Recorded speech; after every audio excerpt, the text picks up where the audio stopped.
খাসির leg roast দিয়েছি, কোয়েল পাখির আস্ত রোস্ট দিয়েছি, চিকেনের রোস্ট দিয়েছি, তারপরে আরও কিছু এক্সক্লুসিভ আইটেম দিয়েছিলাম। এগুলি আসলে ওইভাবে ক্রেতারা কিনতেছে না। এটা প্রাইস আমি মনে করব ঢাকা সিটির মধ্যে খুবই কম দামে এখানে বিক্রি হচ্ছিল, কিন্তু তারপরেও এলাকার মান অনুযায়ী এলাকার মানে সাধারণ মানুষের ক্রয় ক্ষমতার মধ্যে রেখে আমরা চেষ্টা করছিলাম যে বিক্রি করব, কিন্তু আমরা পারি নাই সেটা। এখানে নর্মালি ছোলা, হালিম, তারপর আপনার জিলাপি, কিছু লাবাং, বোরহানি, আর গতানুগতিক কিছু চাইনিজ আইটেম আছে। আমাদের হালিমটা ঢাকার ঐতিহ্যবাহী হালিম, তো এটা খুব সুস্বাদু। আর এটা আমরা দীর্ঘত অনেক দিন ধরে বেচছি, সবাই পছন্দ করে।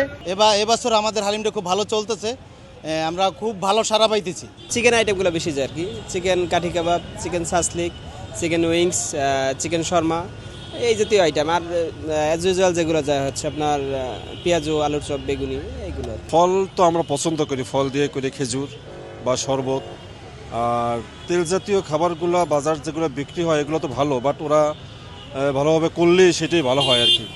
তো এখনকার মানুষ তো এমন শৌখিন হয়ে গেছে, দেখা গেছে যে পেঁয়াজু, বেগুনি বা এগুলো আলুর চপ বাসায় করে না, বাহির থেকে কেনে। তো সেক্ষেত্রে বাইরে যেগুলো বিক্রি করে একটু স্বাস্থ্যসম্মতভাবে বিক্রি করলে ভালো হয় আর কি। বাংলাদেশের সিরিয়াসলি তো এটা একটা নেচার যে রমজান মাস আসলে দাম বাড়াই দেয়। কারণ এটা আসলে মানে উচিত যারা মানে প্রশাসন লেভেলে আছে, এটা মাঠ লেভেলে আর এটাকে একটুখানি যে সিন্ডিকেট যেটা আছে এটাকে শক্ত হাতে দমন করা উচিত আমার মনে হয়, রমজান মাসটা বিশেষ করে। মানে যে জিনিসগুলি আছে এগুলি যে আমরা কিনবো, কেনার মতো আমাদের হাতে অনেকের হাতে টাকা নেই।